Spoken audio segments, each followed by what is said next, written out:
ബലിപ്പെരുന്നാളിനെ വരവേൽക്കാനുള്ള ഒരുക്കത്തിലാണ് കേരളത്തിലെ ഇസ്ലാം മത വിശ്വാസികൾ. പുത്തൻ പുടവകളും അത്തറും വാങ്ങാൻ കടകൾ തിരക്കേറുന്നു. പെരുന്നാൾ നിസ്കാരത്തിന് പള്ളികളും ഒരുങ്ങിക്കഴിഞ്ഞു.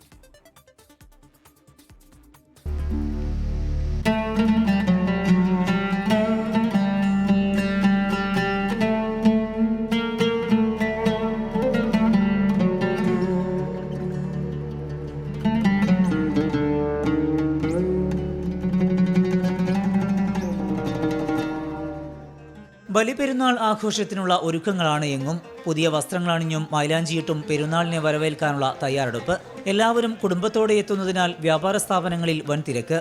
പുത്തൻ മോഡലുകളുമായി വസ്ത്രാലയങ്ങൾക്കൊപ്പം ആഭരണശാലകളും ചെരുപ്പുകടകളും അത്തറുകടകളും സജീവം. ഷറായി പോകുന്നു.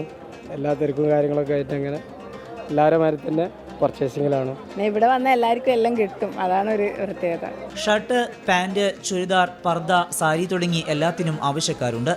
ബിരിയാണി ഉണ്ടാക്കണം, പലഹാരങ്ങളൊക്കെ ഉണ്ടാക്കണം. എനിക്ക് ഡ്രസ്സ് കുറേ വാങ്ങിയിട്ടുണ്ട്, മക്കൾക്കുള്ള ഡ്രസ്സ് വാങ്ങും. വിവിധ വർണ്ണങ്ങളിൽ കൗതുകം ഉണർത്തുന്ന ശേഖരമാണ് കുട്ടികൾക്കുള്ളത്. വിവിധയിടങ്ങളിൽ നടക്കുന്ന പെരുന്നാൾ നമസ്കാരത്തിന് പ്രമുഖ ഇമാമുമാർ നേതൃത്വം നൽകും.